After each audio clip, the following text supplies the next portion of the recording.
Lies down for a bit.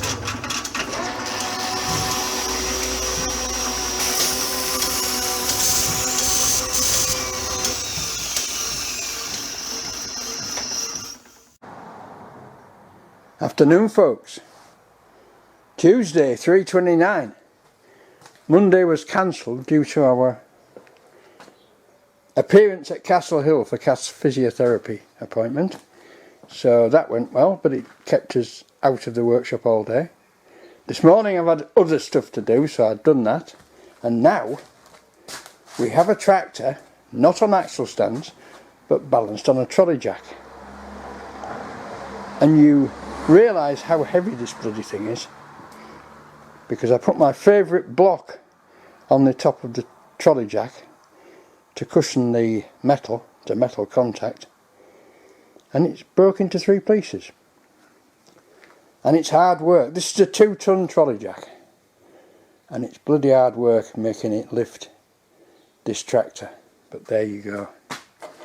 But lucky, can I turn this gear? Can I turn it?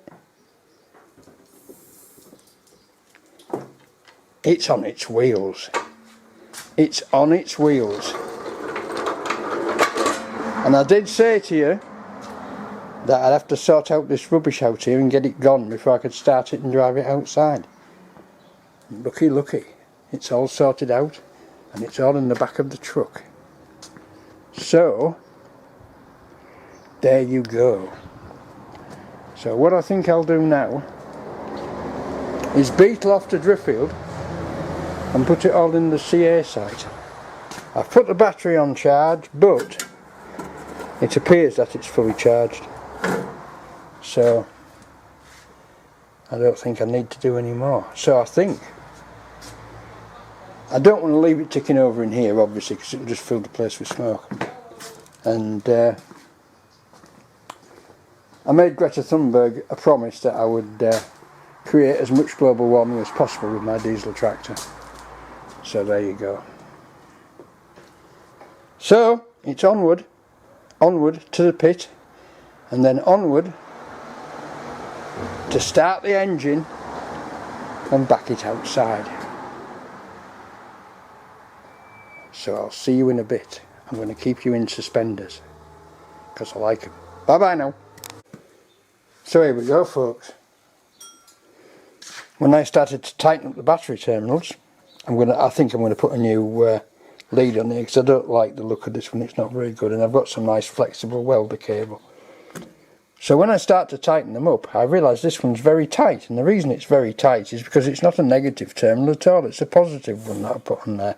And of course, this is the positive terminal because it's a dynamo, positive earth. So I looked around and I found that I got one negative terminal with a hole in it almost big enough to take this big cable. But I had to cut the end off the cable where the cable was damaged and start off with a brand new end, and it just fits. So there you go. So that's done. This is done up for now. New cable on there. So that's ready to go. When you are tightening up the battery on these, make sure that the earth, the positive terminal is off. The chassis terminal is off. Fit that one, the negative, and tighten it up. And then come over here and fit the earth. Because if you fit this one first, and you're tightening that up with a spanner and it touches the earth, you'll get a big flash and blow your battery up. But if you leave that one off and fit that first, and if you touch the earth, you'll get nothing. So that's the safe way to do it. Right, folks? That's that done. Oh, hang on. Antifreeze. I'll bring you back in a minute. Bye now. Right, folks, I won't bring you back in a minute because it's nearly 4 o'clock and the CA shuts at 5. So I'm going to blast off today, dump all this rubbish, and tomorrow I'm going to put the other lock on the steering, start the tractor. You notice I've also put the ROPS system down, so I'm going to start the tractor tomorrow and back it outside. Right, The day's over for today. See you all tomorrow. Bye now. Good morning, people. Or should I say, as usual, good afternoon. It's 1:56 and the moment that you've all been waiting for has arrived.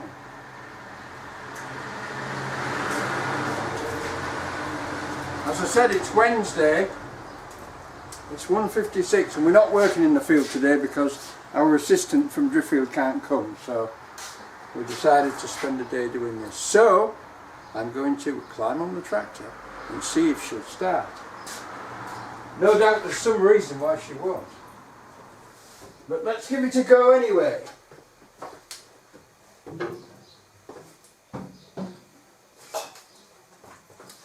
Right, there we go. We have obtained a neutral.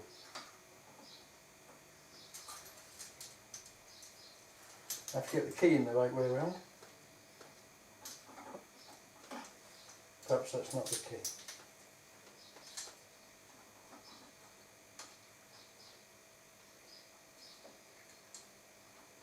There we are. The stop button is in. The key is on. Let's see what happens, shall we?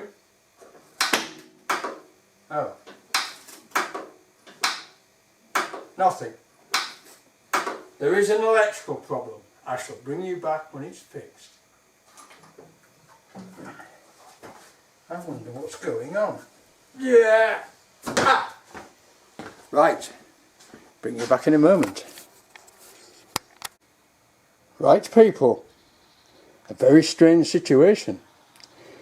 The electricity is going into the other end of the cable, or at least it's going to the terminal. The solenoid is switching the high power from the battery, but it's not coming out at this end. There is absolutely nothing there, as you will see when I press the button.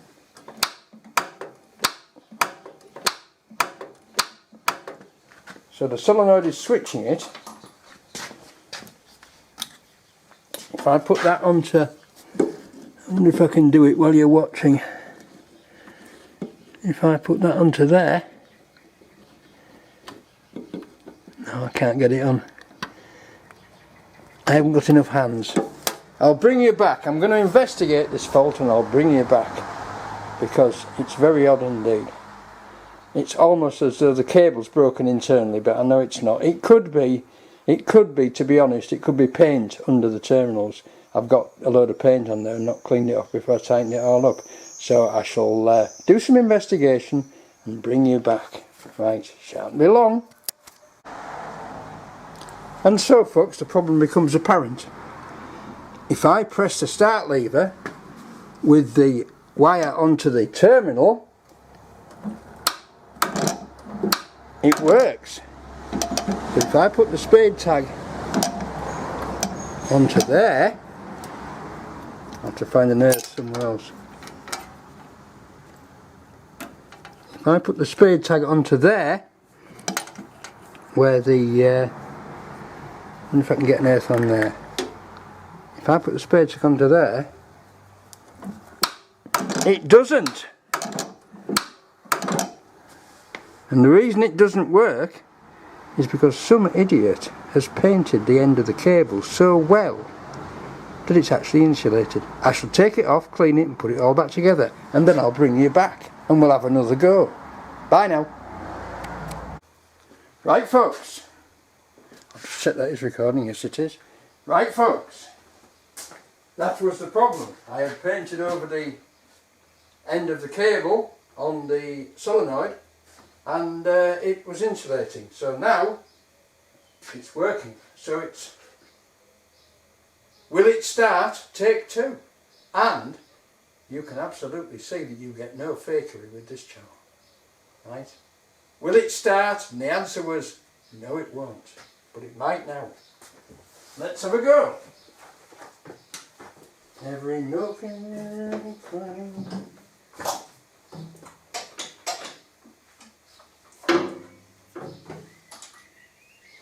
Here we go.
start?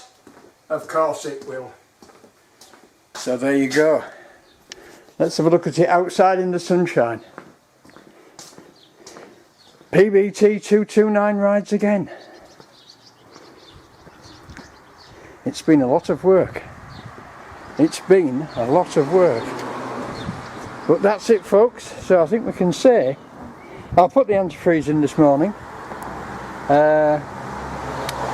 The stop wire is working, so I'm happy about that. She started very quickly, and we had good oil pressure.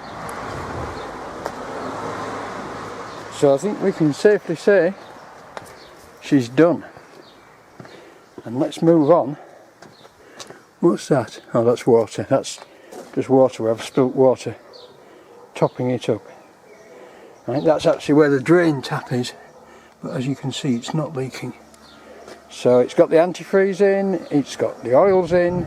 Oh, I didn't try the hydraulics. Just a minute. I'll start it again and bring you back.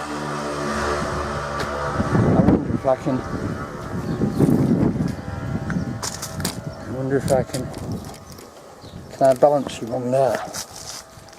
Can I balance you on there and get the hydraulics in? I think maybe I can. Let's just see if we can get you on there and get the hydraulics in. Right, here we go.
So there we go, folks, we have hydraulics as well. Isn't that good? Right, I think we can definitely say this is the end for the tractor. So there you go. Very pleasing, very pleasing. No doubt there'll be problems, but at least it's worth working on now. At least it's worth working on now. Right, I'll bring you all back when I've swept the floor. Bye now. So what do we have here, folks? A tractor, all working, hydraulics and the lot, back in its workshop. Oh look, the hydraulics are up now, and they've stayed up. Isn't that a good sign? Right, they've stayed up. Bloody hell, I'd never noticed that. So there you go. Right, so that's all working. So now, I've caught the bloody zoom button again, haven't I? Sorry about that. So now, we're on with this. And thanks to my key, as I call it, this tool here, this amazing tool, which is a long handle with a big jaw on the end, I've managed to straighten all the edges out quite easily. Of course, what we have at the moment is that one, oh, maybe it isn't seized up, maybe it isn't that one that's seized up. Is it that one that's seized up? Yes, it's that one. That one is seized up on that pivot. It won't take much getting through, right? But that's basically how it works. They need sharpening. Obviously they're in a very poor condition, but sharpened. I've got a few little bits. Yes, look, we have to balance. I've got a few little bits of welding to do. That's to flatten out and a piece to put on there. That's to weld back together. I think that's it. Straighten these bits out. I don't think there's any weak parts on it as far as the structure's concerned. I think it's pretty damn good. So there we go. So I shall crack on with this now. But first I'm going to have a well-earned cup of tea. Bye now. I'm back. I forgot to tell you, there is a problem. It's not charging. After all that prattling about, it's now decided not to charge. But I'm sure all it will mean is a little tickle about with the cutout box. Now the cutout box isn't difficult to get to. You take 4 screws out and the bottom half of the panel down there comes off. And the cutout box is directly inside there. It won't be the dynamo because the dynamo is new, so it's the dynamo that is not energising the cutout. So I'm sure it won't be much. I hope it won't be much because I don't want to get back into that charging circuit again. Because let me threaten it now, I can feel an alternator coming on. I can really feel an alternator coming on. But I like it with the dynamo. I mean, there's nothing wrong with dynamos, so charge at 25 amp all day long. So there you go. Right, a cup of tea. Bye now. And there it is, folks. Most of the job's done. Edges straightened out, all the dints straightened out, skids straightened out. I've got to weld this one up and just put a reinforcing plate over it. I think it's a bit then I've got to repair that there, and that's it. I've freed the flails off. That wasn't anything of a job, just hit it with a hammer and applied some oil, and that's now much better than agriculture expects. Of course I've got those to sharpen, but the edges are straightened out very nicely. I've not bothered with these because these are like seriously thick. If I had oodles of oxyacetylene I'd heat them up and not knock them out, but you know, it is what it is. It is what it is. But the rest of it's come out really well. I'm quite impressed. All the dents have come out. All the bent bits of tin have straightened up. Those freed off easily. As soon as I decided on the right pivot point to pick it up by, I got on its side in no time.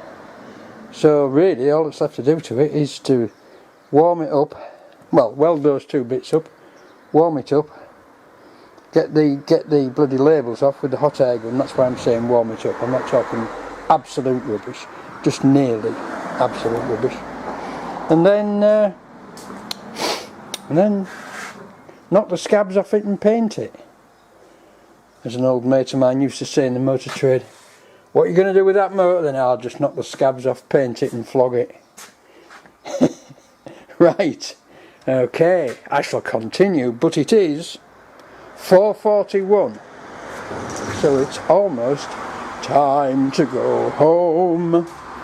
Time to go home. Bye bye. Afternoon, people. Thursday, 1:34. A welded repair. Another welded repair, which I did this morning. 2 very free tines, or flails, or I suppose they're flails, right? They're fixed. So I think that's about it. Doesn't take long, does it? So what we do now is we give it a coat of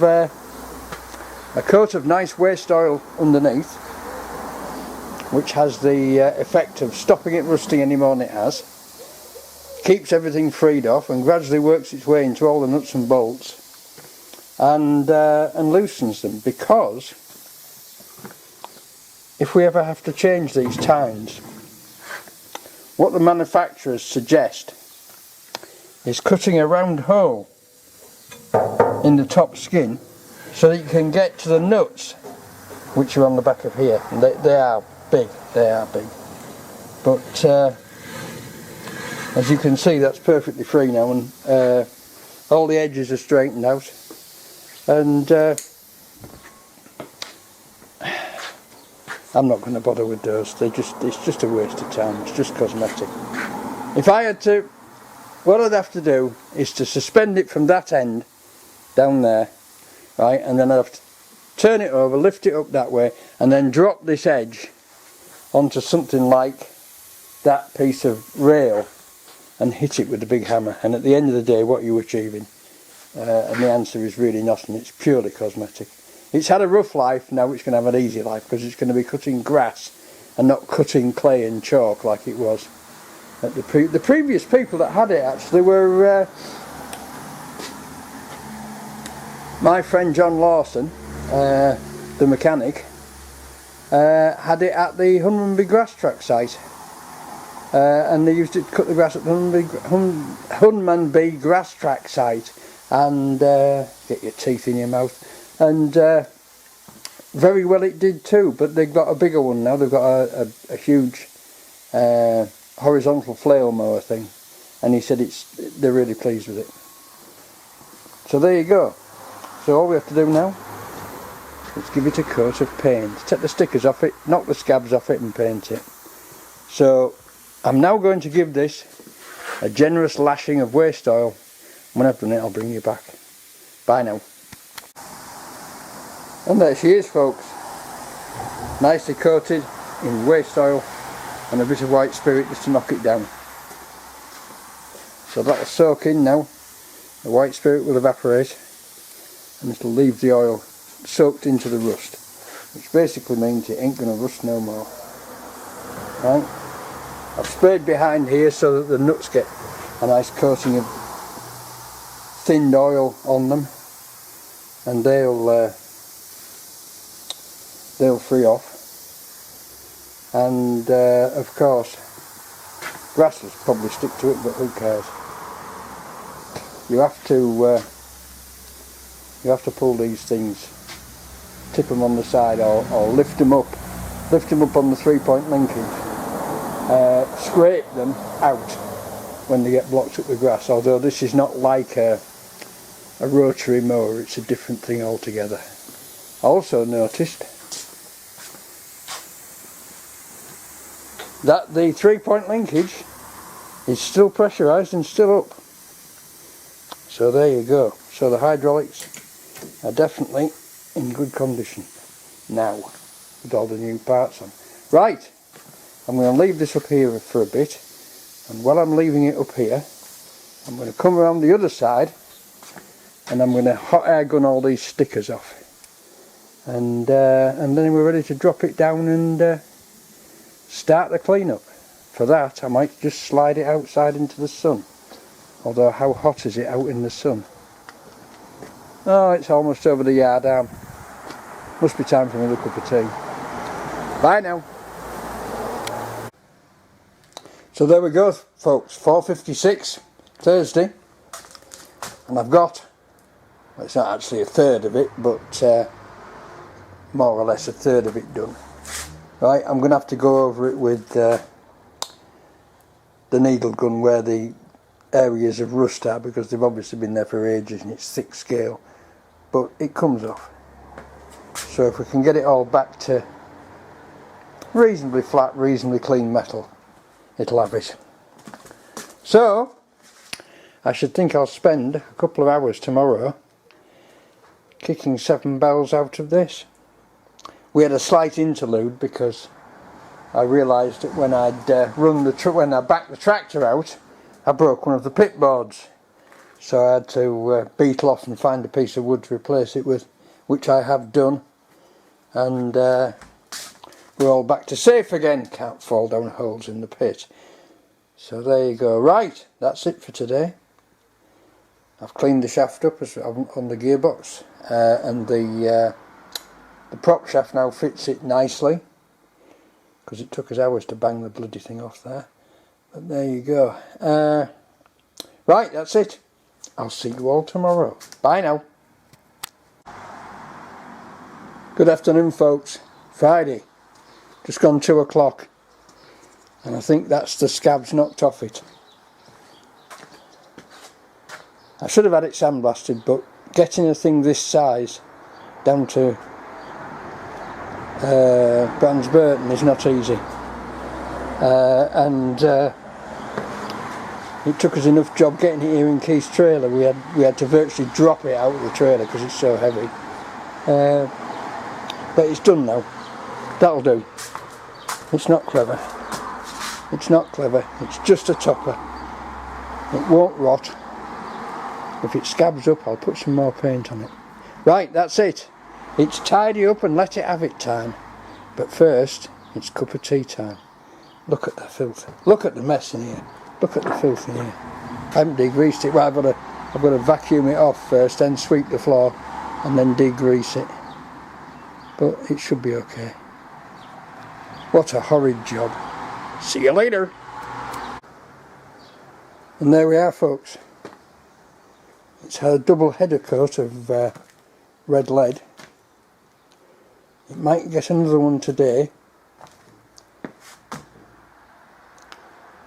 It might get another one on Monday, depending on how it dries, if I don't give it one today.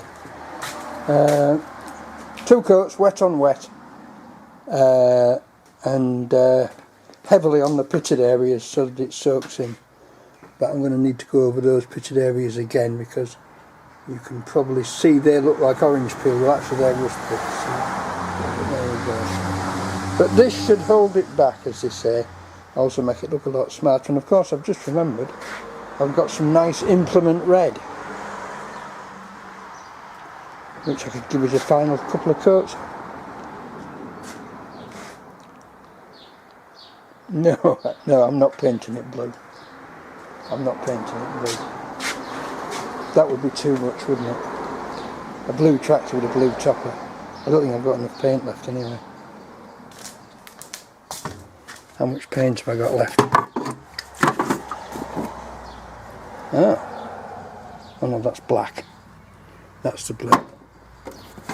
No, I haven't much there. Don't know what that is. I think that's chassis black. In a blue tin, in a tin that's had blue in it, but there you go. So there we go, folks. And I'm now going to have a cup of tea. And whether I'll get any more done today or not, I don't know. But if I do, oh, it's, hang on, 15:54. That could be the time, that could be correct. I'll let you know in a bit. Bye now. Well, folks, the time has gone. So that's it for this week. So thank you all for watching, thank you all for subscribing,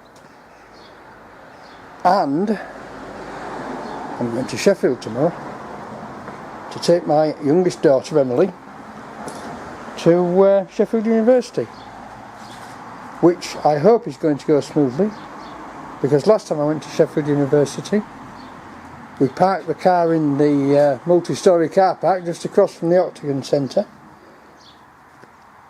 Got the wheelchair out, jumped into it, went over to the lifts, and none of the lifts were working, so we couldn't get out of the car park. So we had to push the wheelchair, it's an electric wheelchair, but it wouldn't climb it. We had to push it up the exit ramp from the sub-basin, the vehicular exit ramp this is. Right, what a game we had. So, if anybody's listening from Sheffield City Council, make sure that bloody lift's working in that car park. Right, folks, see you all next week. Bye now. Shiny!